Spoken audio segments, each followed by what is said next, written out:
Hey everyone, welcome to Unique Ways with Thomas Gerard, an audio podcast. Got a really awesome guest on today. He's a French type designer. He founded the French type foundry Typofonderie in 1994, and he was the president of ATypI, a leading organization of type designers from 2004 to 2007. He's probably best known for releasing the new typefaces for Le Monde, the French evening newspaper, in 94. And he's designed custom typefaces for customers such as Beyoncé. Please join me in welcoming Jean-François Porchez. Welcome. Thanks for your invitation, Thomas. Thanks so much. Are you ready for 20 questions? Yes, I am. Great. Question one, tell me a little bit more about yourself. What do you do? So you already introduced me a little bit, but I will start again. I'm French. I live in Clamart, in suburb of Paris. I'm type designer since 1989, long time ago. I founded Typofonderie, as you say, and then the craft, 2011. It was to separate the activity of custom fonts lettering from the foundry with retail fonts. I created the craft with my wife, who became my partner for business on Typeface in 2015. I have 2 kids, 2 cats, an electric bike, and I'm happy in life. Great, yeah. Just for the audience, Jean-François Porchez and I don't know each other until now, but I'm super excited to have him on the show. I was just in Paris speaking at a conference about typography, and so it's so timely to have this episode now. So question 2, what's a key piece of knowledge that makes you different? I getting old, so maybe I'm part of the people who learn type design before the arrival of the computer in your life as designer. So I learned how to draw typeface on tracing paper is the method we have in France. And I drew my first typeface, submit to Maurice Awa Awards, got a prize. I was a student at the time, and I discovered computer to design typeface a few years after. Also, I can say that I'm super curious person. I like complexity on system, and it's probably why I'm designing typeface every day.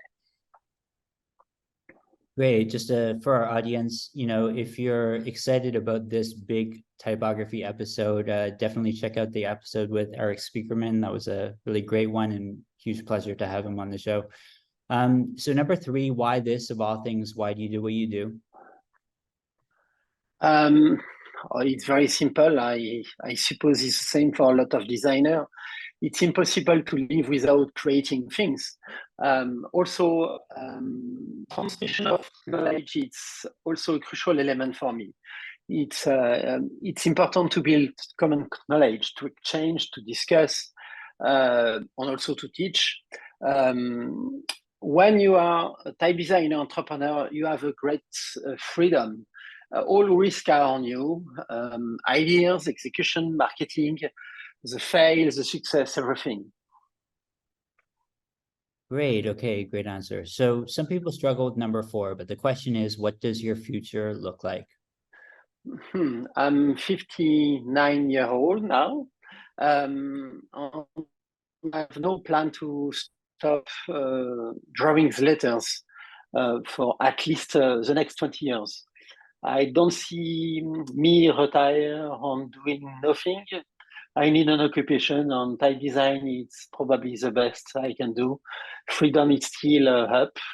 I have no problem to continue more. I can do on when I can see people like Matthew Carter still designing typeface.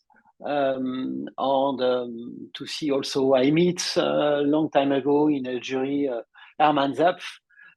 He was more than 80 years old and still very confident about the curves, the way to draw, and very, very cool. So let's continue. Nice. And I'm super excited for number 5, which is let's talk about location. How does the notion of place play into what you do? Place can have different meaning, I have the feeling. So I will say that I will rather talk about cultural era than actual place. I can say that construction of an identity is done through all your life as a designer. Let's say that it started for me with the arrival of my 3 grandparents in France long time ago, and then the feeling to be very deeply attached to my country, to France, and France into Europe. It's something important for me that realized recently. I can say that this notion of cultural era also came because of the reading, the meetings, the new people we meet, the different projects we go through. All these things contribute to the construction of identity, which does what I am. And I will say that my way to approach design, type design, it's transmission with Typeface, 2 poles, conference on type design program. So it's maybe at my age, I can see that with a certain distance, that life is built of various things, and it's all these various things to make you who you are. Nice, I love that. Number 6, if you had to start from the beginning, what advice would you give your former younger self? I don't think that repeating the same thing seems possible today. The context is too different. Also because I was young at the time, because there was no computer, and at the time I have no particular vocation for design. When I was 20 years old, I admit that I've started graphic design and little later by design, almost by chance. It was the only possible outcome I had left, having missing all my schooling. I was so bad at school, so going to graphic design school was the only option I got when I was 20, after a few years working in record shop on hi-fi on things like that. It seems more difficult today to start a type design career, and in same time there are never so many type designers on fonts published. So it's maybe this combination of 2 things who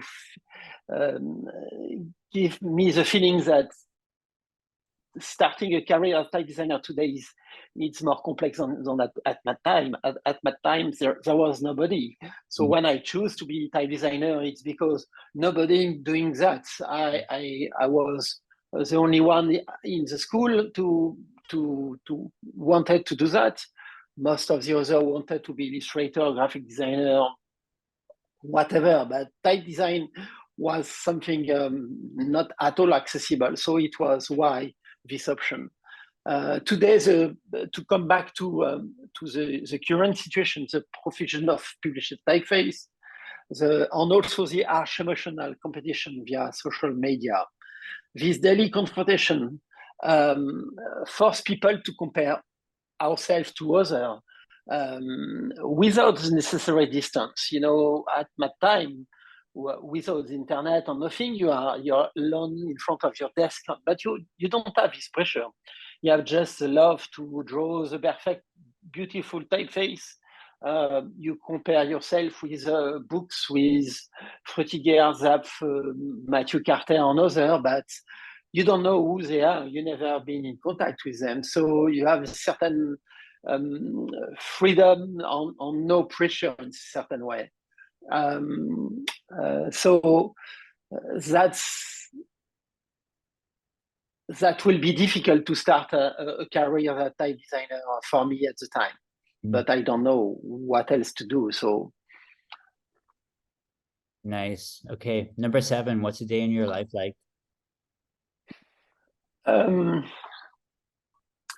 My day starts generally with almost 1 hour of reading newspaper. I love news. I'm super interested into that. And then going to Twitter, it's the consistency I have on my morning. Then like probably a lot of people, shower, gymnastic. And can say my breakfast is quite limited. I just press arrange and that's it. That's the particular elements that people around me always be surprised of the way that I don't take strong, big breakfast on the morning. I have changed that Typofonderie is at 5 minutes by walk. So I leave when I leave my home, 5 minutes later, I'm here. On the working day start at 10 o'clock. It's a moment where we are back in contact with the team in an informal way because we use an online tool Basecamp for the precise monitoring of the project. So to have a discussion to see where we are and where we will go on the day. You need to be more informal. Also to see what the people can do on how they can adjust on what they're doing on the production of the typeface. 90% of the team is on site. There is only one person outside, so we have contact more through Basecamp or phone call. It's also something super important. It's to start with a creative activity or to implement ideas, image that I have dreamed about or just some thinking on the way to the work, to the office, to try to start with something nice, something positive, rather than to come to the email, to come to social networks or things like that. It's better to try to with a creative activity immediately. But like for many people, the day is always too short. Between all the big list you have in mind when you start your day, on the end of the day, you never achieve everything. I will say that to be a type designer to have a foundry, it's quite different to be a graphic designer because in our case, we have the freedom to do what we want, as I said earlier on our discussion. So it means that the planification, the strategy we have on the beginning of the day, it's a pure freedom. We do what we want, but we have objective, but we don't have pressure of clients. The pressure of clients, it's later. It's that people buy the typeface or not a few months, a few years after the publication of the typeface. Does the typeface have a success at long term or not? That's the pressure we have, but it's a slow pressure. It's not an everyday pressure where you have a call or Zoom meeting with the clients or something like that. We don't have that. So the day, the working day stop between 8 and 8:30. And then, you know, the dinner, evening at home, and meeting friends and things like that. That's the typical day. Nice. And I'm glad to hear you talk about breakfast. You know, we had John Maida on the show who talked about starting with protein for breakfast and talking about being a carbs guy when he was in his So fun episode. Okay, so number 8, lifelong learning. I will add something else because about the starting a journey. You have a lot of designers, and also because of the COVID period, who work now at home. And I have the feeling that it's crucial to have a certain separation between home and workplace, because to stay in your bedroom, in your living room, 2 minutes after you wake up from your bed and to take the breakfast in front of your screen. I don't feel it work at long term. It work for a couple of weeks, something like that, but never at long term. You need to have this separation between the two things. Even it's short. On that, my chance, it's just 5 minutes. Okay. So please ask your next question. Okay. So the next question is lifelong learning. Lifelong learning is a popular topic. How do you stay up to date? I will say that I'm more interested, I've said that just before, but I'm more interested in reading world news, politics, and monitoring what is happening in our profession. I have ton of typeface projects that will take each of them years to complete. So that's my focus, but I have said it's a very long-term process between the moment I have new ideas and I begin to implement through few letters on the moment the typeface page. There is few years. It can be 2, 3, or it can go up to 10 years. So it's type design. It's a long process because an idea it's something who can be done in few days, but between this moment and the typeface is finished, it's I've said a few years. But if I come back to your topic, to read world news doesn't prevent me to read I magazine, one of the last printed magazine about graphic design, some article on design, and keep going to discover website of colleagues in graphic design with a lot of pleasure. But I admit that I don't spend so much time consulting Instagram because this place where you have all design things these days. I have checked recently my iPhone where you can see how long you spend on different applications.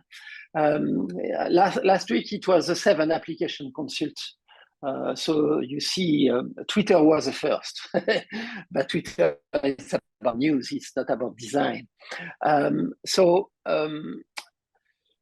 Indeed, Instagram, LinkedIn, Twitter, and all these things are also a place where we post regularly things to inform our community about what we're doing. So it's I like and I doesn't like in the same time. I don't have the correct word in English to explain that, but yeah, the best way to be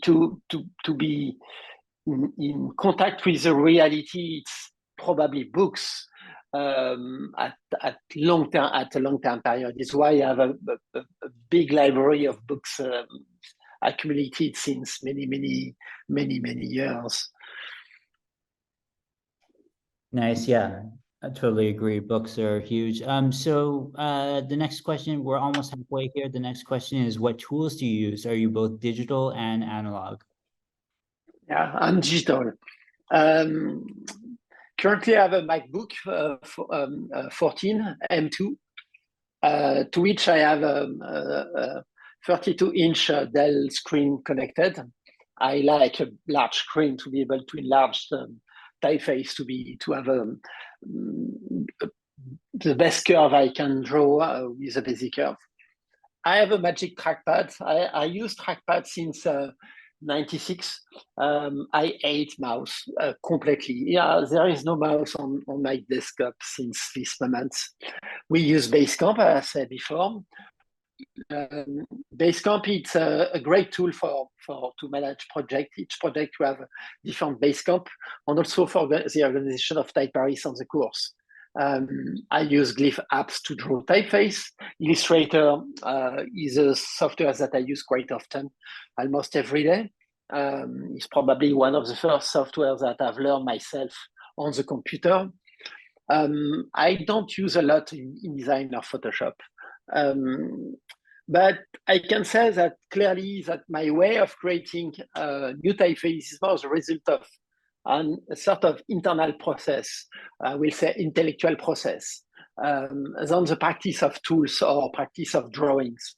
Okay, I know to practice calligraphy, I use that for my course, but when in September, when I was teaching years, I came with the first exercise with calligraphy. The last time was a year before with the students, but not practice at all.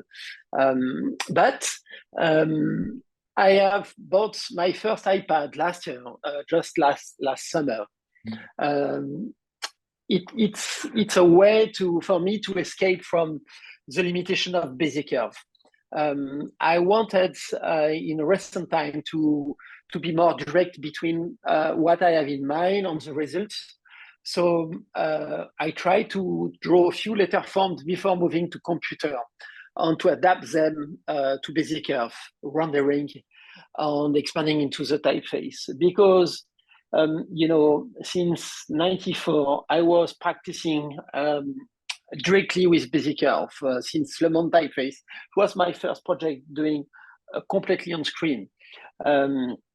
Before it was to draw on paper, on tracing paper, doing scan, and things like that. But so I feel that with an iPad, it's a way to coming back to that, but without the long process of doing scan and things like that. Obviously, like everyone, I have an iPhone, or it's where I read newspaper and even books, taking photo and things like that. So I don't like to read on the iPad at all. I don't know, it's too big. I prefer the small size of a phone. And we say already that before, but library, it's something very important. There is a room at Typofonderie with all the books about typography, design, graphic design, and like that. And when we go to an exhibit, I always buy the book of the exhibit, whatever the topic of the exhibit. I buy the book to try to read a little bit on everything. When I choose book about typography and type design, is more books about the story of type designer. I mean, there are monograph, we say maybe in English, history of a particular style or thing like that. I have type specimen, but for me, type specimen are I can consider like a very beautiful typeface symmetry. It's a place where the typeface doesn't live. They are just dead on the page. And they are immaculate and beautifully presented, but it's like a tombstone. So it's maybe why I'm not so particular fan of type revival. I have some historical reference, but to doing type revival, I don't have done a lot in my life, because type revival, especially when the source is too perfect, there is no interest doing that. There is no space to create something new. And I will say that it's even dangerous from an ethical point of view. If not, it's legally dangerous also to do too much of this kind of things. Great. Okay. So we talked a little bit about number 10, but halfway, number 10, how do you deal with work-life balance? My wife my wife works with me every day. So she tells me that I'm a work addict, that I never stop. It must be true. But you say, you know that I'm not considering working. I don't have direct clients, so I'm playing, I'm experimenting. I try new things all the time. So I'm just wake up, doing what I want. It's a full freedom. I said that before. I guess that's what define art, maybe. Even I'm not an artist. I'm a designer, but this freedom is really what pushed me in life. But in certain way, I can say that artists, I have the feeling that artists have a lot of freedom. They do what they want, but type designer have the freedom and they do the best to restrict the freedom most have most as they can, because typeface design, it's super. You have a lot of rules to follow on the system you put in place when you design. This super complex system put a lot of barrier around you. So yes, yeah, I'm not sure it's completely the answer you expected, because you were discussing about work-life balance, but okay, that's my answer. Sounds good to me. Number 11, if you weren't doing what you do now, what would you be doing? I will engage in politics for my country. Short and sweet. Number 12, what would you not do? Doing nothing for my day, or working for asshole. I love this quote from Eric Spiekerman, but it's really that reality. It's why I have a foundry on that we do typeface and no direct clients. And also I learn because I have hired people through my life, that it's clear that it's not just clients. When you have a bad feeling about someone, I learn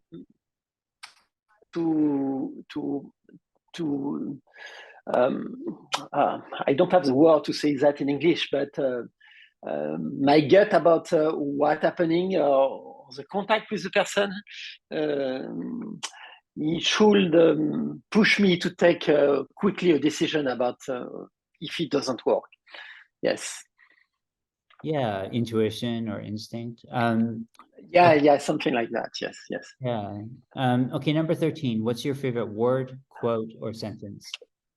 Yeah, you will see that it's.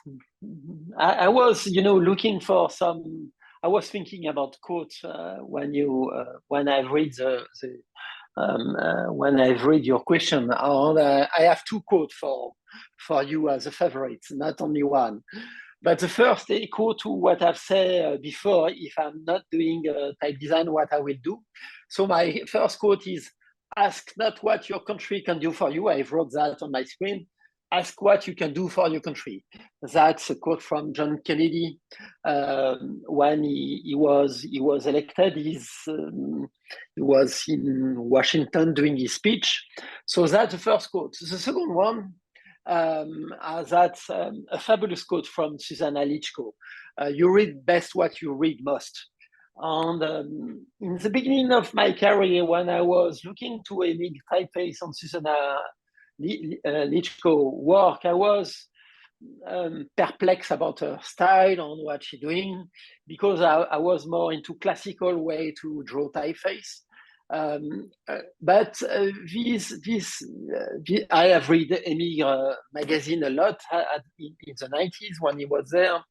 And this quote is fabulous because it's a resume of what is type design, and also it's a resume of what that you have to go. Okay, there is rules, but the rules are not rules imposed by books about typography or type specimen or anything. It's life. And this quote is about that. It's not because in books they say to you that black letters are not easy to be read, that at certain period of history it was super easy to be read. So the limitation you have is more the life limitation, is not the rules put by other or by historical books about typography. So it can change all the time. Great. And do you have a least favorite word, quote, or sentence? You will never get there. You will never be able to achieve what you want to do. Yeah. If you had to pick one word, what would you choose to describe yourself? But it's an echo to that. I'm a positive person. I like new challenge, new ideas. Even if it feels impossible to resolve, I'm happy to try to resolve it. And you see, we have an expression in French there is people who say who see when the glass is half full. The people say, look at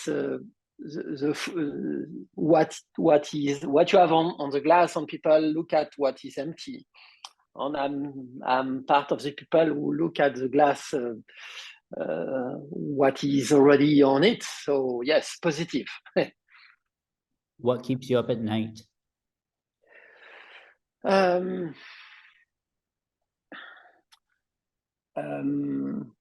It's depending what you mean by night, because what keeps you up to have a new project on, because you want to finish this W or this letter. So this will keep me keep me up to finish before I will go to my bed. But in some time, dreaming about new shape is something important in my process in type design. I don't think it's really dreaming, but it's more about thinking about new shape at night before I'm completely sleep. Yes. Great. And final stretch, number 17. What's a dream you're chasing? To no longer have to use basic curve to draw letter forms on screen. You see what I've said before, buying an iPad to be back to drawings without the basic curve. Frankly, I hate basic curve. Basic curve were super great to draw quickly, fast when they arrived in early 90s to draw typeface. They're fantastic tool of production, but I teach since 30 years type design, and all the time to have people starting immediately with basic curve, it's a big problem all the time. So I push people to draw before to go to basic curve. Basic curve, there is a lot of things that you are not able to do easily with a basic curve. I learned to digitize with Icarus before. It was more easier in certain way to do specific form.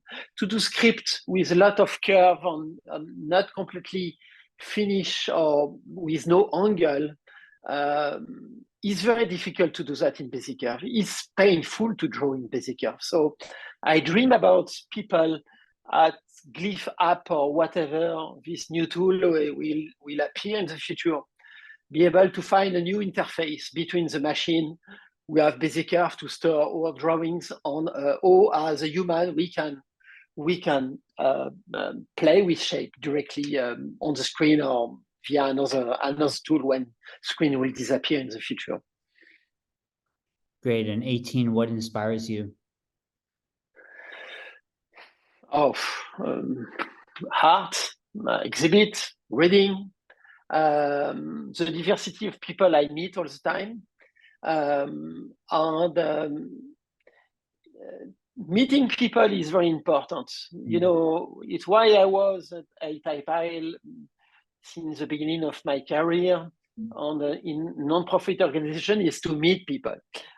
Meeting people, not just meeting people online with social network. You are not meeting people. Okay, you have some discussion, but it's not the same.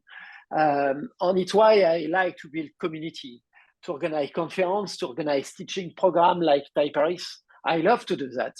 When the COVID started with the team, we discussed, do we have to do the Typeface program online? And we all came to the same conclusion very quickly. We were in Zoom in March or something like that, so, because March was the moment where we that's the final day to submit your portfolio to be accepted, and we said, can we? Do we want to do that online? And so everybody said no. What we like with Typeface is to meet people, to be in real with people. So we say we will cancel Typeface until we will be able to be back together. We are not there to make money with the program. We are here to meet people. I'm still going to repeat myself, but yes, Typeface students, instructor, speaker. This is a big inspiration, me as a designer, as a person, as a human.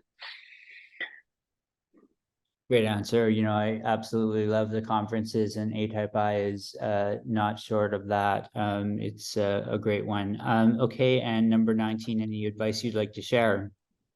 Yeah, stay yourself. Don't copy others. Be yourself. Don't imitate. And number 20, the one people love. How do our listeners keep tabs on you? Where can we check out your stuff? Yes, just key typofonderie.com, typefaces.com, add them to your bookmarks. Use more bookmarks in your browser for that, and subscribe to our newsletter, and eventually type this name on your favorite social network. Thank you, Thomas. Thank you so much. You know, thank you for being on the show. I mean, to add to the big typography episodes here, you're definitely doing that. And because I was just in Paris, I'm super excited about this. So thank you so much. Thank you, Thomas. See you maybe in the future. With pleasure. Bye-bye.